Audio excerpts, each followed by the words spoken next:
Hi, I'm Richard Karn, and you may have seen me on TV talking about the world's #1 expandable garden hose. Well, the brand new Pocket Hose Copperhead with Pocket Pivot is here, and it's a total game changer. Old-fashioned hoses get kinks and creases at the spigot, but the Copperhead's Pocket Pivot swivels 360 degrees for full water flow and freedom to water with ease all around your home. When you're all done, this rust-proof anti-burst hose shrinks back down to pocket size for effortless handling and tidy storage. Plus, your super light and ultra-durable Pocket Hose Copperhead is backed with a 10-year warranty. What could be better than that? I'll tell you what, an exciting radio-exclusive offer just for you. For a limited time, you can get a free Pocket Pivot and their 10-pattern sprayer with the purchase of any size Copperhead hose. Just text WATER to 64,000. That's WATER to 64,000 for your 2 free gifts with purchase. WATER to 64,000. By texting 64,000, you agree to receive recurring automated marketing messages from Pocket Hose. Message and data rates may apply. No purchase required. Terms apply. Available at pockethose.com/terms.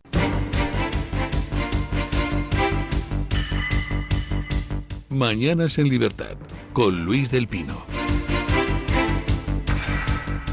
Muy buenos días a todos los oyentes. Comenzamos hablando de que la trama liderada por Santos Cerdán comenzó en Navarra y se extendió por toda España tras la llegada del PSOE al gobierno. Su objetivo era enriquecerse mediante el cobro de comisiones ilegales ligadas a adjudicaciones de obra pública. Según ha publicado El Mundo, un informe de la UCO de la Guardia Civil remitido al Tribunal Supremo, la red operó al menos desde 2015 y se expandió tras el nombramiento de José Luis Ábalos como ministro de Transportes. El documento de 490 páginas detalla los roles de los 3 principales implicados. Cerdán gestionaba los pagos, Ábalos usaba su influencia en la administración y Koldo García recaudaba el dinero. El origen de la trama se sitúa en 2015 con Cerdán y Koldo, el empresario Anchón Alonso y el exdirectivo de Acciona, Fernando Merino, vinculados a las empresas Acciona Navarra y Servinavar. Esta última es propiedad de Alonso, cuya vivienda fue registrada recientemente en Vizcaya. En 2017, Cerdán fue nombrado secretario de Coordinación Territorial del PSOE y promovió a Koldo dentro del partido, facilitando su llegada como conductor de Ábalos, lo que marcó el salto de la red al ámbito nacional. Las adjudicaciones bajo sospecha ascienden a más de 720 millones de euros, y siendo la principal beneficiaria, que fue Acciona, que obtuvo contratos por 537 millones, ya fuera en solitario o en consorcio con otras compañías. Bueno, estamos hablando de que diversas empresas de construcción recibieron adjudicaciones de obra pública a cambio de mordidas a esta trama corrupta. Mucho ojo, porque el informe de la UCO solo cubre una parte de lo que se intuye como una inmensísima trama de mordidas. El informe de la UCO se centra en Santos Cerdán, pero como el propio informe deja claro, había dentro del Partido Socialista un reparto de zonas, como en las organizaciones de la mafia que se dedican a distribuir droga por Nueva York, ¿no? Donde hay no sé qué capo que se encarga de no sé qué zona, no sé qué otro capo que se encarga de otra zona. Bueno, pues aquí en el Partido Socialista tenían zonalmente distribuido todo el tema. De hecho, Aldama contó ya hace mucho tiempo cómo, pues debido a que le había dado Ábalos una concesión a no sé qué constructora y se habían metido en el terreno de Cerdán, Cerdán reclamó por esa concesión y entonces Aldama le soltó 25.000 pavos para como desagravio, ¿no? Bueno, el informe de la UCO se centra fundamentalmente en lo que es la parte de mordidas que afecta a Santos Cerdán. Y estamos hablando de obras por valor de 720 millones de euros. Y hay 2 empresas que destacan dentro de toda esa trama corrupta. Una es Acciona, propiedad de uno, no sé si de toda la familia Entrecanales o al menos de uno de los miembros de la familia Entrecanales. Y esta empresa, Acciona, se llevó el 75% de esas adjudicaciones. Y esta empresa funcionaba en unión temporal de empresas con esa otra empresa chiquitita, que en realidad no tenía más de una decena de empleados, que era Servinavar, propiedad de un amigo de Santos Cerdán. Con lo cual se intuye que el esquema era, hay una concesión, entonces Acciona se lleva la parte gorda, pero una parte se desvía a Servinavar, no sé si harían algo o simplemente ponían el cazo, y Servinavar se usaba para canalizar mordidas. Ya han visto ustedes en el bloque informativo anterior que, por ejemplo, la UCO documenta transferencias desde Servinavar a la ONG Fiadelso de José Luis Ábalos. También documenta pagos directos a Koldo García. Vamos, que era como el epicentro del procedimiento de cobro de unas mordidas pues ultramillonarias. Si estamos hablando de 720 millones de euros en concesiones, pues háganse ustedes a la idea de que lo mismo hablamos de mordidas pues en torno a los 100 millones o más. Y de ese dinero, lo que del informe de la UCO se desprende es que una parte, no sabemos cómo de importante, iba a las arcas del partido, y lo otro pues se lo repartían los que dirigían la trama, pues porque el que parte y reparte se lleva la mejor parte.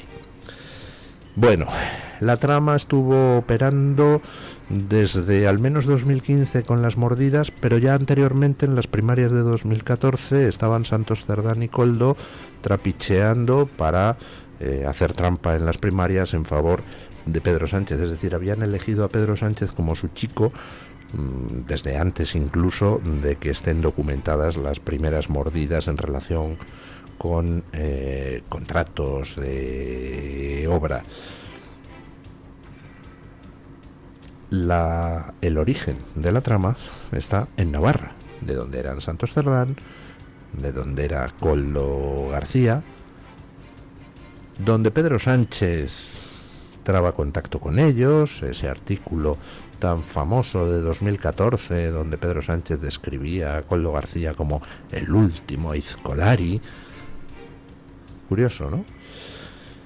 Este interés de Pedro Sánchez ya en 2014 por un Koldo García que al final pues pasó de portero de un local de Alterne al Consejo de Administración de Renfe. En fin, Navarra es el epicentro. Navarra es el origen de toda la trama. Y ayer, pues la presidenta Navarra, esa señora que mientras la Guardia Civil se dirigía a registrar la empresa Servinavar, estaba en ese momento dándole otra concesión a la empresa Servinavar, pues convocó a los medios y se echó a llorar, también muy lacrimógena como Pedro Sánchez. Pedro Sánchez no lloró, pero se había pintado así unos churretes por debajo del pómulo, pero Chivite sí se echó a llorar. Escuchen. Las reacciones entre los socios del gobierno no se han hecho esperar tras conocerse el caso de corrupción que salpica a Santos Cerdán. Una de las más impactantes ha sido la presidenta del gobierno de Navarra, María Chivite, quien compareció ante los medios visiblemente emocionada.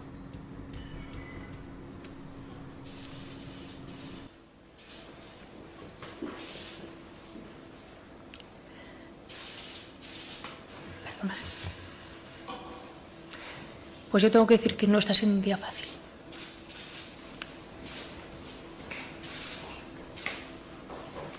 Lo he leído, y como digo, lo he leído en diagonal, no en profundidad. En el informe de la UCO, pues no se corresponde a la persona con la que yo he compartido mi carrera política, que es mi compañero de partido y mi amigo.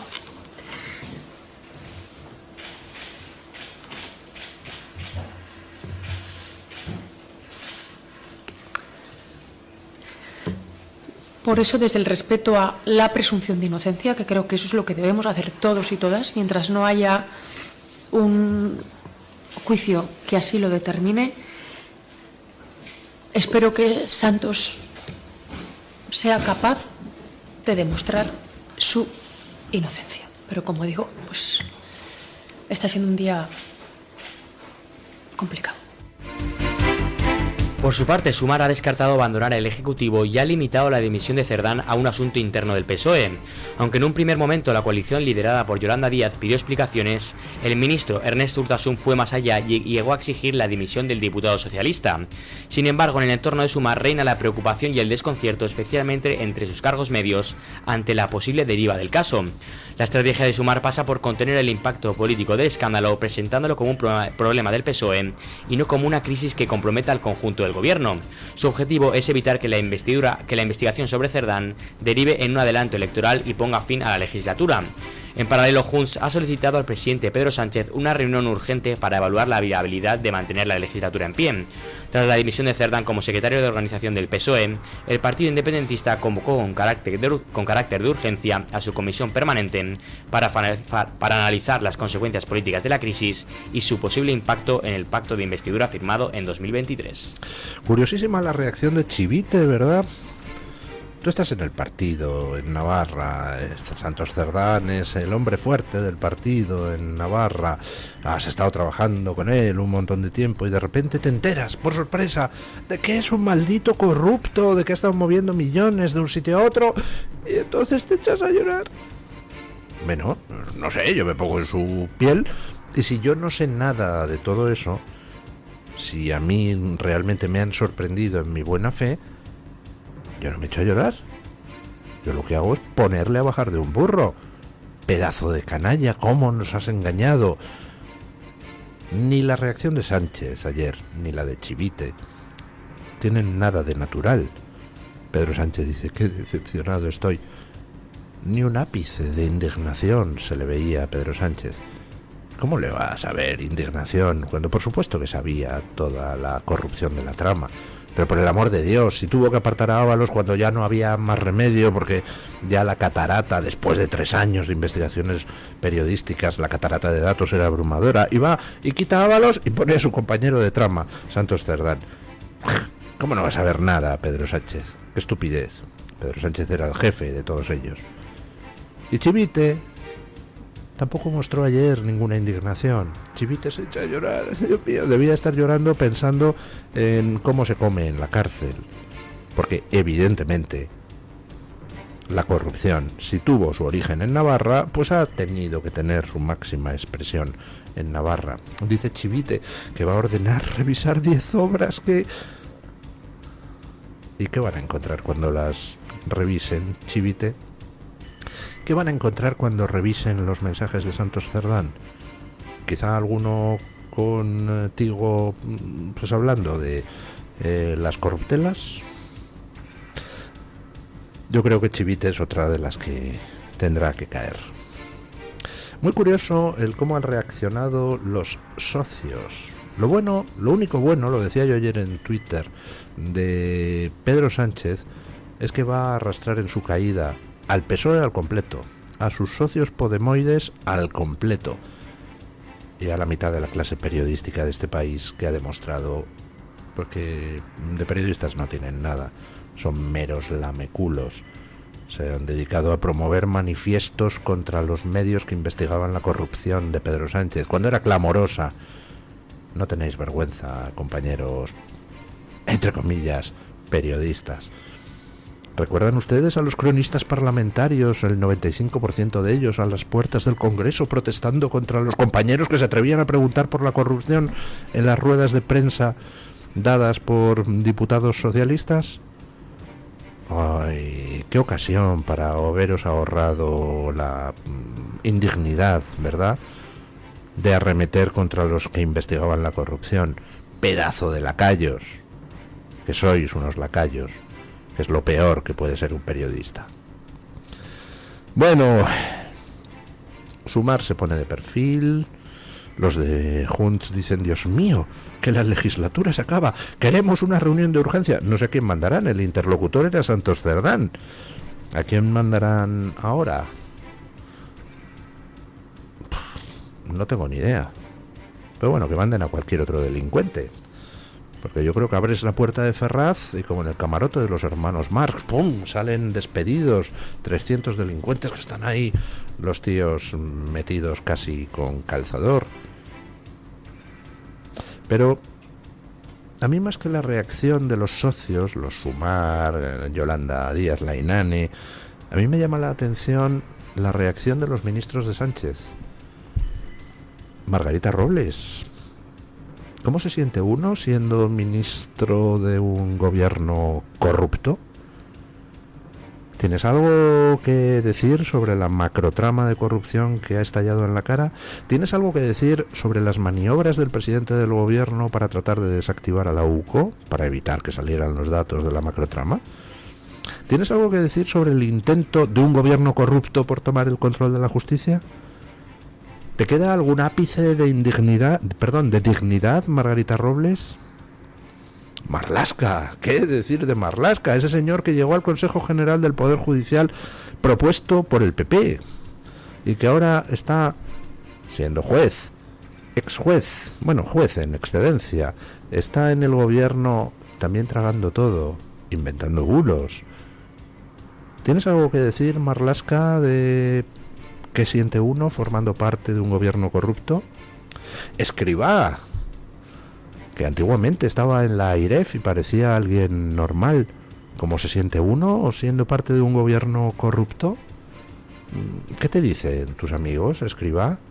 Muy bien, machote, ahí con el gobierno más pringao de toda la historia. ¿Qué sienten todos estos ministros? Carlos, cuerpo. ¿Cómo se te queda el cuerpo, Carlos? Viendo que estás en un gobierno enfangado en la basura hasta las cejas.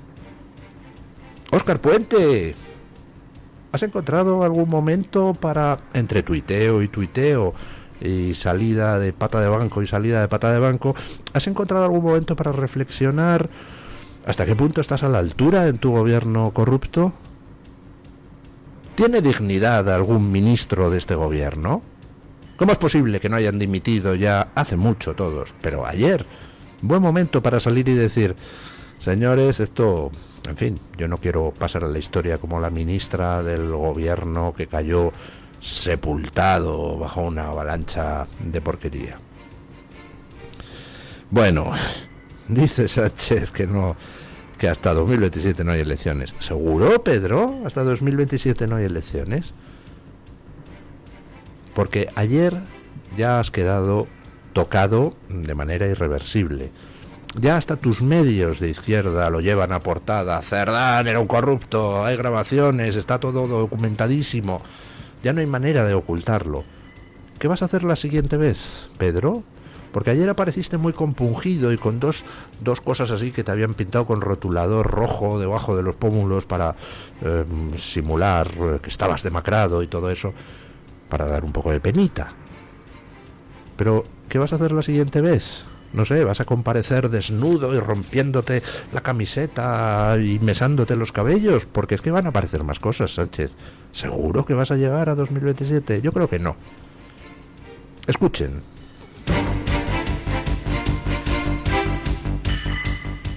Koldo García, ex asesor de José Luis Ábalos en el Ministerio de Transportes, se encuentra en una situación límite y sopesa revelar todo lo que sabe según fuentes próximas al investigado en la operación del Orme. Según publica ABC, el ex escolta y colaborador de las fuerzas de seguridad, Koldo habría grabado durante años conversaciones telefónicas y presenciales de alto nivel. Las fuentes aseguran que el material recopilado supera a Villarejo y afecta no solo al gobierno, sino también al Estado, al IBEX 35 y al PP. Koldo está considerando cruzar el Rubicón con unas grabaciones distintas a las intervenidas por la Guardia Civil el 20 de febrero de 2024. Esto va mucho más allá de un cambio de gobierno. Afecta a la Fiscalía, a la Guardia Civil y a instituciones clave. Si se descontrola, podría tener consecuencias muy graves, advierten las fuentes. Las grabaciones, que incluirían incluso supuestos favores solicitados por el PP, estarían ocultas en un lugar seguro. Por ahora, Koldo no reconoce su existencia públicamente, ya que de hacerlo lo obligaría a entregarlas a las autoridades. Por último, en cuanto si al presidente del gobierno fue grabado, las fuentes niegan que esto pasase. Bueno. Parece ser que lo que hemos conocido a través del informe de la UCO, que está elaborado a partir de lo que se encontró en esos dispositivos electrónicos que Koldo dejó en su casa para que la UCO los encontrara, parece ser que eso es la punta del iceberg.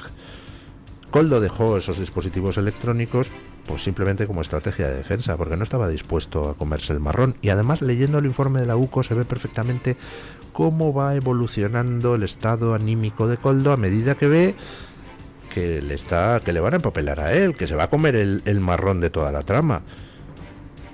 Con lo cual, ¿qué hace Koldo? pues no le dice a la fiscalía, oye, que voy a hacer como Aldama, voy a cantar, pero hace otra cosa intermedia, más sutil. Deja 2 dispositivos electrónicos en su casa para que los encuentre la Guardia Civil con información comprometedora para los de arriba. ¿Qué consigue con eso? Pues muy sencillo, pringar a los de arriba, de tal manera que él no se come solo el marrón. Y además él pues puede luego invocar que yo he colaborado con la justicia.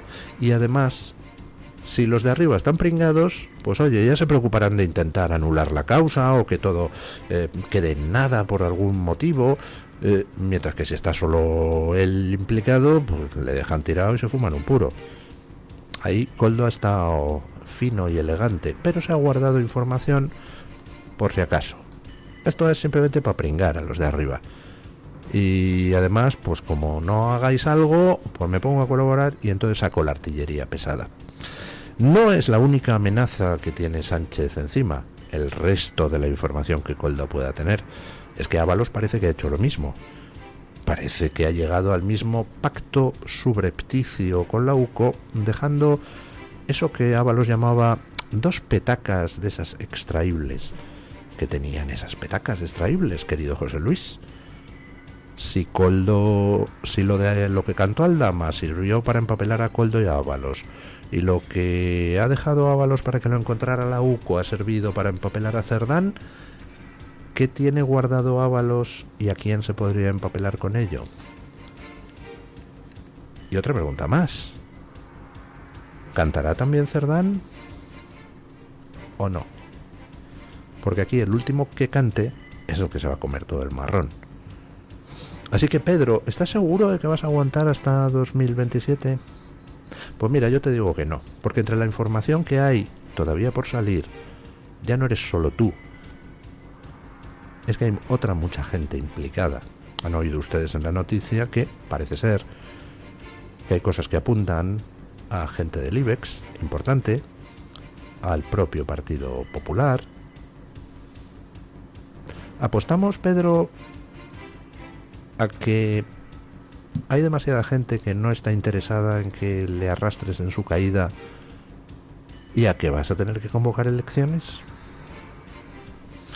Bueno, mientras tanto, pues la crónica de todos los días. Nada funciona en España. Ayer, nuevo caos ferroviario impresionante. Porque claro, tenemos a un gobierno que está dedicando el 99% de sus esfuerzos a tratar de defenderse frente al acoso de quienes investigan la corrupción. Y el 1% de tiempo que les queda, Óscar Puente lo emplea en tuitear, con lo cual para gestionar su ministerio no le queda nada. Escuchen.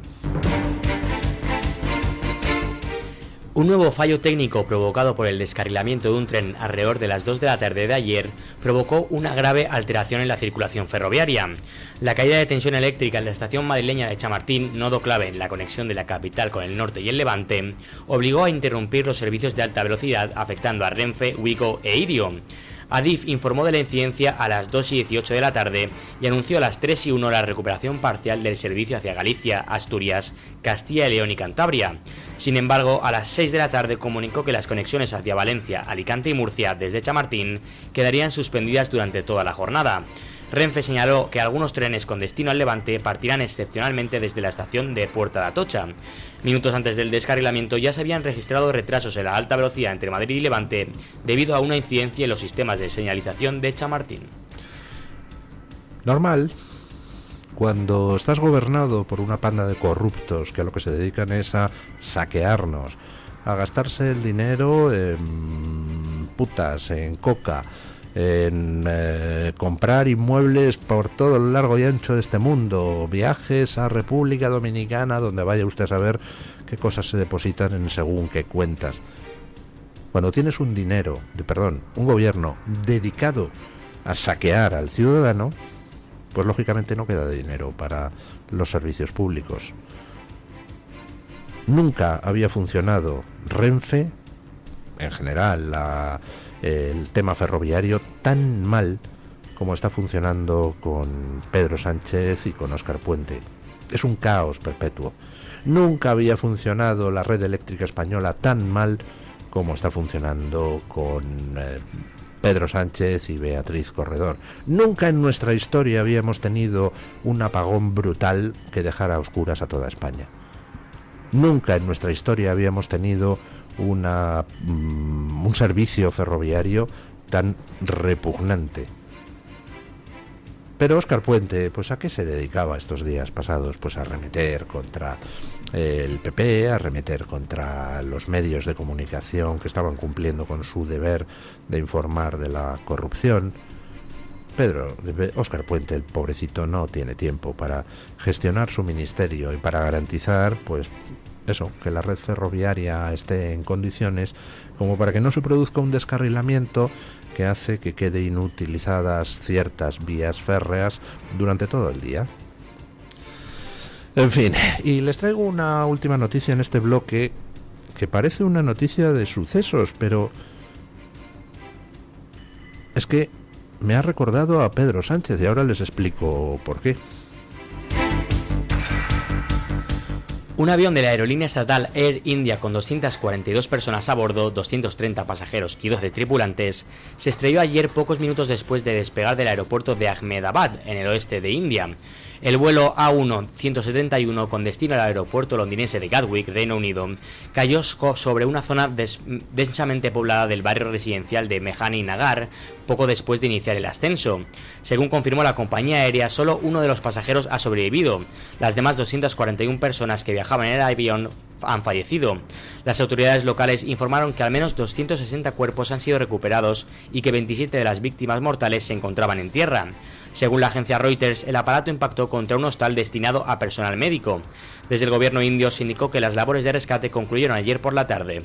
Además, los heridos han sido trasladados a centros hospitalarios y los cuerpos de las víctimas están siendo identificados para ser entregados a sus familias en los próximos días. Bueno, brutal la noticia. Se estrella un avión con más de 200 personas a bordo nada más despegar y sobrevive una persona que sale andando. Vamos, es un Pedro Sánchez. Todo el mundo a su alrededor es corrupto.